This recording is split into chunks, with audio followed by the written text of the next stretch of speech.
Regulation could protect Facebook, not punish it. TechCrunch text extractor broken, fix needed. Netflix banned from competing at Cannes Film Festival. Netflix has been banned from competing in the Cannes Film Festival, according to a report from The Hollywood Reporter banning Netflix competition. Why he allowed streaming movies last. Thierry Frémaux, the head of Cannes, told THR last week the ban is because Netflix refuses to release its films in theaters, choosing instead to debut them on its streaming service, and, in some rare cases, do day and date releases, so the film can be seen both online and off. In the case of Bong Joon-ho's Okja and Noah Baumbach's The Meyerowitz Stories films that were entered into last year's Cannes to widespread protest from French filmmakers, Netflix was unable to secure last-minute permits for one-week theatrical releases due to French media regulations. The Folio Society just released a beautiful new edition of dystopian novel. Dystopian fiction has become popular in recent years, with the successes of books like Suzanne Collins' The Hunger Games and television adaptations such as Hewlett's The Handmaid's Tale. High-end publisher The Folio Society's latest science fiction offering is one of the classics of the genre, a new edition of 1924's We by Russian author Yevgeny Zamyatin.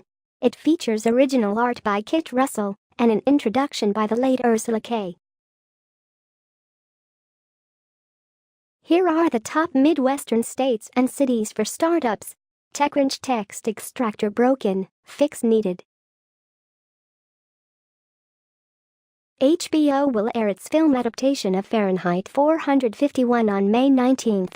HBO's upcoming adaptation of Ray Bradbury's classic dystopian novel Fahrenheit 451 finally has a release date, May 19, 2018. According to Variety. Raman Barani directed and co-wrote the film.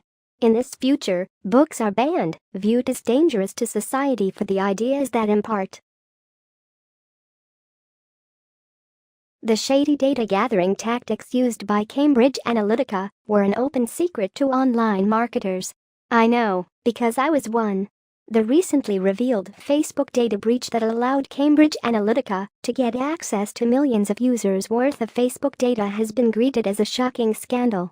Reporters and readers have been surprised to learn about the ability to gather personal data on the friends of people who install a Facebook app, the conversion of a personality quiz into a source of political data, the idea that you can target marketing messages based on individual psychographic profiles, and the surreptitious collection of data under the guise of academic research, later used for political purposes. Our enterprise clients wanted to know how social media data could complement the insights they were getting from their customer surveys, and it was my job to come up with a way of integrating social media data with survey data. Volkswagen will race this wild new EV up Pikes Peak later this year. Volkswagen announced late last year that it would return to the Pikes Peak International Hill Climb for the first time in 31 years. Now we know that the German automaker plans to tackle the competition with a wild, all-electric race car called the IDR Pikes Peak. EVs aren't new to Pikes Peak. In fact, they've flourished there since showing up a few years ago, in part because they don't wind up gasping for oxygen like internal combustion engines are wont to do. Mark Zuckerberg apologizes for Facebook's data privacy scandal in full-page newspaper ads. Facebook on Sunday took out full-page ads in 7 British newspapers and 3 American ones to apologize for the ongoing Cambridge Analytica data privacy scandal engulfing the social network in a legal and regulatory nightmare.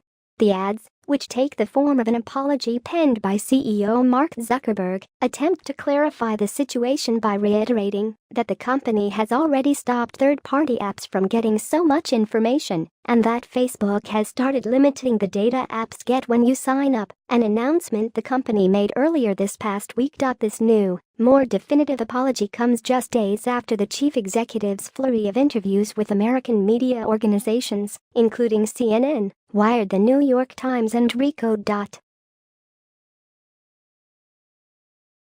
Uber is exiting Southeast Asia. TechCrunch text extractor broken, fix needed. This video is a beautiful reminder to look up at the moon. Within a couple of hours, more than 20 people had walked up to him to take a look. A young couple was so amazed by what they saw through the telescope it was one of the most incredible experiences we've had in memory. They said that they told Overstreet had just made their night. It captures the odd reactions of passers-by looking at the moon and its craters. A $6 trillion wake-up call for the tech industry. TechCrunch text extractor broken, fix needed. Towards a world without Facebook. TechCrunch text extractor broken, fix needed. Facebook has been collecting call history and SMS data from Android devices. Facebook has been collecting call records and SMS data from Android devices for years. Several Twitter users have reported finding months or years of call history data in their downloadable Facebook data file. Ars Technica reports Technology 2018-03 Facebook scraped call text message data for years from that Facebook has been requesting access to contacts, to SMS data, and call history on Android devices to improve its friend recommendation algorithm and distinguish between business contacts and your true personal friendships. Israeli startups grab your exhibit table in Startup Alley at TC Tel Aviv. TechCrunch text extractor broken, fix needed. Monarch is a new platform from surgical robot pioneer Frederick Moll. TechCrunch text extractor broken, fix needed. Facebook was warned about app permissions in 2011. TechCrunch text extractor broken, fix needed. JASC in the future of autonomous cybersecurity. TechCrunch text extractor broken, fix needed. Need an existential reason for ditching Alexa? Here are a few. This is despite the fact that Amazon's digital assistant, which allows users to access the internet and control personal organization tools simply by speaking to the device, has been reported to spontaneously chuckle to herself. We shouldn't be too concerned about her going rogue and turning on us either. A Terminator-style takeover by artificial intelligence doesn't seem imminent. Rather than worrying about AI becoming more human, we should fear ourselves becoming more artificial by outsourcing important actions and decisions to devices like her. Egypt now has a WhatsApp hotline for reporting fake news. Egypt has announced a new hotline for citizens to report fake news. Launched on Monday, 12 March 2018, the hotline will run on WhatsApp and will allow citizens to report news that aims to endanger the nation's security or public interests. The announcement was made through a statement by Egypt's General Prosecution Office. This comes to apply the orders of the Prosecutor General Nabil Sadik to monitor what is being published on different media outlets and social media websites, reads the statement. Zimbabwe will use fingerprint ID technology for its 2018 general elections. Zimbabwe's government has announced that it has awarded and signed the contract for the supply of the fingerprint biometric identity solution with American company Ipsity. The deduplication hardware and software solution to be supplied by Ipsity will include an automated fingerprint identification system, AFIS, which will be used in Zimbabwe's upcoming 2018 general elections. Ipsity was selected following an international tender to provide deduplication, adjudication, and voter roll publication services.